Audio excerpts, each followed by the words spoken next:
Hello and welcome to a little video what I want to do here in my mess, and I have to apologize for that.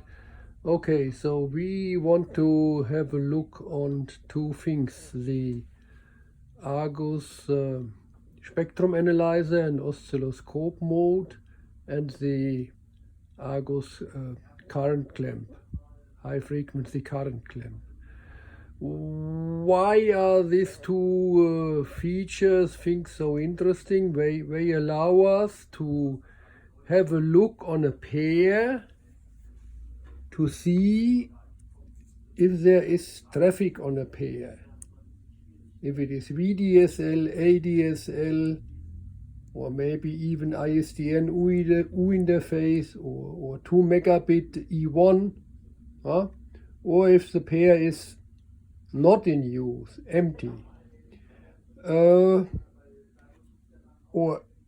I should better say, or if the pair looks like not in use, because it might be connected to a modem and a DSLAM, but when the CPE is not in use, we will not see too much.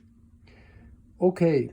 Good. Okay, in that case we have the Argus TDR in the tester, which then will allow us to send the pulse towards the CPE. When the pair is open at that side, it should be clearly visible. And when the pair is connected, for instance, to the DSLAM, it should be terminated, and that should also be reflected in the form, in the kind of reflection what we see. But okay, so first of all, what do we have here? So here I have a DSL line, which I put here on our distribution box, and from there, here via this patch cable, I go to the CPE, to the customer modem. So this one is the CPE.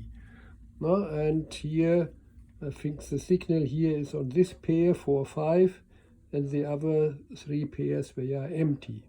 But we might see there's some crosstalk. Okay, good. Then here, this unit is the tool what I'm using to investigate what is going on. And we will start with the spectrum analyzer. For instance, here we see now the signal, the up to 8 megahertz, and with maximum sensitivity. So when I touch here a little bit this connector here, you see clearly that this is, so I'm acting a little bit like an antenna. Okay, so one possibility now would be using such a I think it's a monitor connector, to go here from pair to pair, and to see then the signal what is picked up when we have a metallic connection. To demonstrate that, I will now disconnect this here as good as possible with one hand. And now I can connect here this 1.5 2 meter of cable to the ADSL connection what we have here. So here we have an ADSL connection. VDSL we can also do, but for now we have here ADSL connection. So we see here the bits per tone distribution, the SNR, the noise on the pair, QLN, and because it's very short to our DSLAM, the H-log is a straight line. Okay, good. So green is the upstream, and blue here is the downstream bits per tone distribution. And we have 25 megabit per second in downstream and 1 megabit per second in upstream. Okay, so when I now connect here this cable which has a certain capacitance to the ADSL line. Sorry, I need to, okay, I only have one hand, so now it is connected, and we now see here clearly, I need to decrease the amplification, because the signal is so huge. We saw here the DSL signal up to 2 megahertz for ADSL, and okay, what do we see now? Now we see that the modem is training again and it comes up again. Why? This capacitance here of this cable is sufficient to disturb the line and to cause a resynchronization, what we see here. So we see here now, this here is the upstream signal, which is higher in intensity because we are so close to the CPE. And here this is the downstream signal ranging up to 2 megahertz because we are using here ADSL. And we do not see a drop like this here because we have a very short line and we do not see too much attenuation. Okay, so the loss of synchronization will be even more pronounced the more far away we are from the DSLAM, because signals become smaller in that case, and the capacitive disturbance here will be more significant. Okay, in order to overcome that, we made another box, another device which we call the active probe, and that we will have a look on that in another video. But first of all, let me proceed. So by means of this spectrum analyzer, now I disconnect again, it is possible to go on a pair and to see even crosstalk. So we now go here on 3 and 6,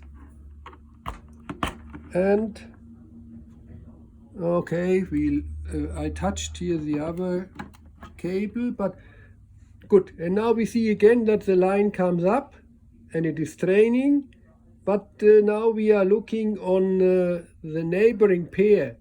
The signal is attenuated by 20 dB or even more, but you see here also the sensitivity of this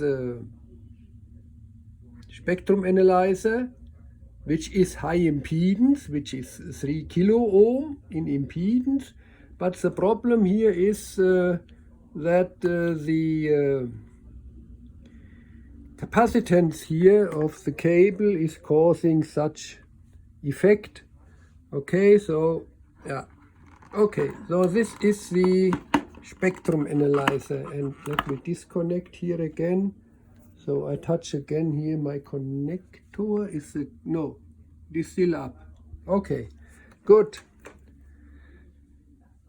The alternative approach is here by means of the RF current clamp. So we have here a ferrite ring which is cut in the middle. So we have here 2 half, and by means of that I close that, and the pair here which is going through will have electromagnetic field outside, and that we will pick up. Okay, good. So I connect that here instead of the cable what we had before, which is also the DSL 2-wire standard cable what we have. Now we need to terminate here. We can terminate the input to 100 ohm. We need to terminate it. And okay, so this is now maximum sensitivity. ADSL is still up, and now I will go here with this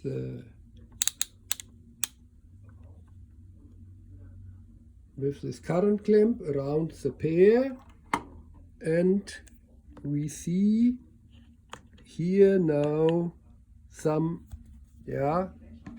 additional signal. I will take it away again. Okay. Good. So highest sensitivity, or high sensitivity is when we, when the cable, when the pair is here put between the two halves here. So we see here, this is ADSL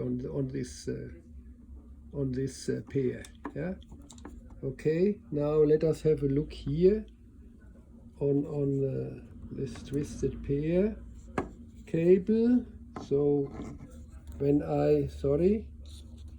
first of all I put it around close, and again we see not too much effect. This is mainly because of the twisting of the pair.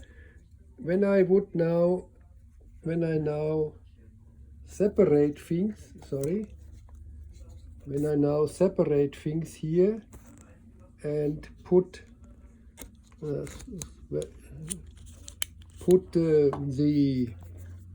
current clamp only around one of the two wires, we see a tremendous difference. Yeah. So now we really pick up here the full signal up to 2 megahertz. Okay, good. Anyway, you see, we also see that this is non-intrusive. Yeah, our DSL connection does not care at all. Okay, now what is easier to accomplish? Now I put that here between the two brackets, and we see again a clear signal indicating so that there is signal on this pair. Sorry, once again, I only have one hand. Okay, here we are again. Now when I go to the other pairs, here we are, and I put all of them here in my current clamp. Okay, need to switch on the light again. Nothing. Yeah, we do not see anything here.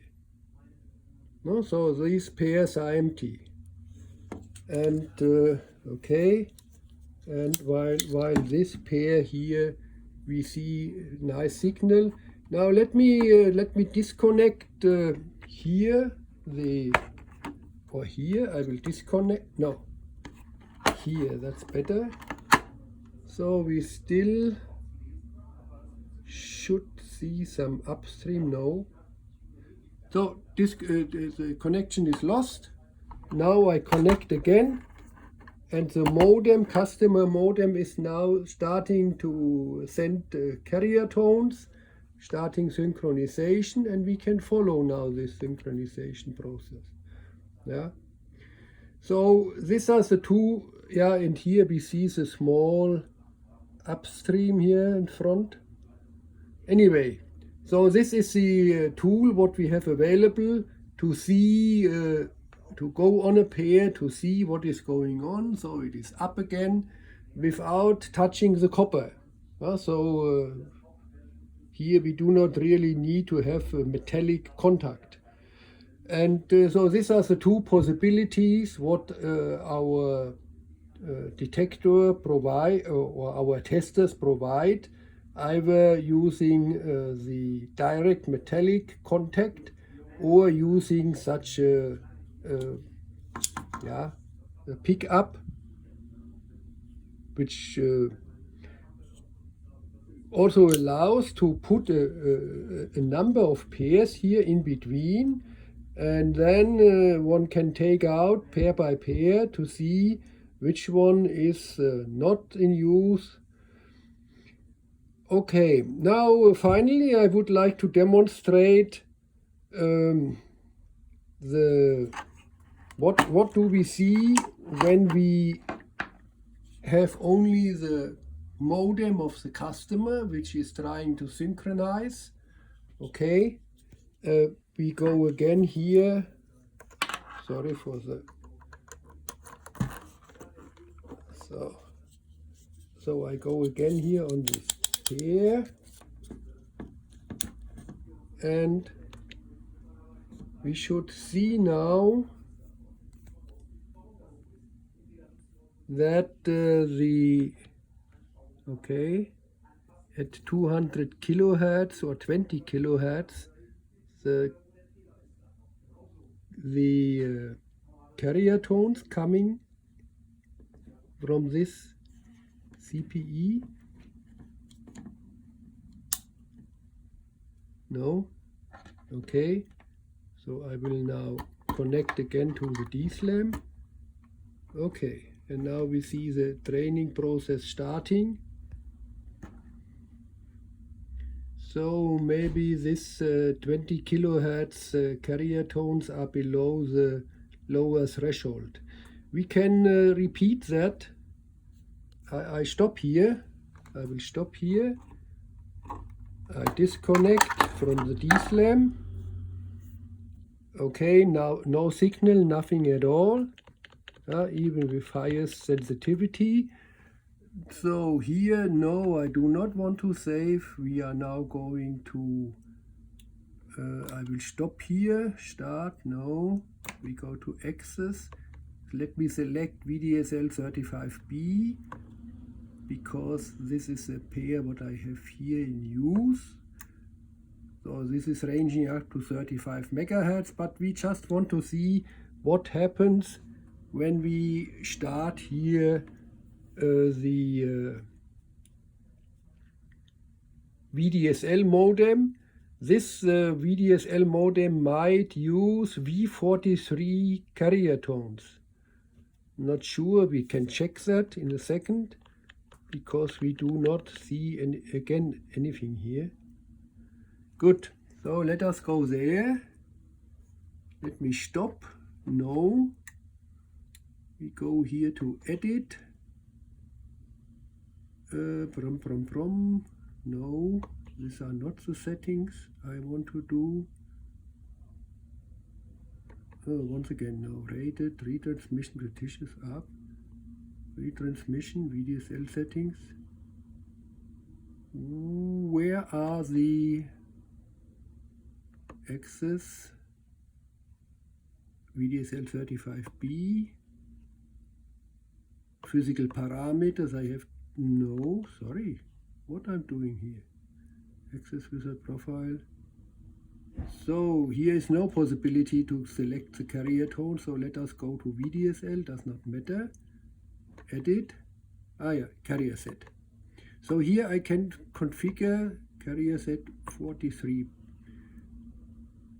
Carrier set, they are all active. All three carrier sets are active. A43, B43, V43. So A43 is around 20 kilohertz, B43 is around 120, and V43 is about 4 megahertz. So let us see what we can find when we start that. So I'm connected here. And so we see here at 4 megahertz, we see here the carrier set V43. The other two we do not see. Good, so this might be due to sensitivity, or did I switch them off? Anyway, you see here at 4 megahertz, the CPE is trying to synchronize, and we made a little, let's say, automatic evaluation of this downstream signals what come from the CPE, what we call the modem finder. And the modem finder is described in another video, and I will also provide the link to that, and we stop here for now.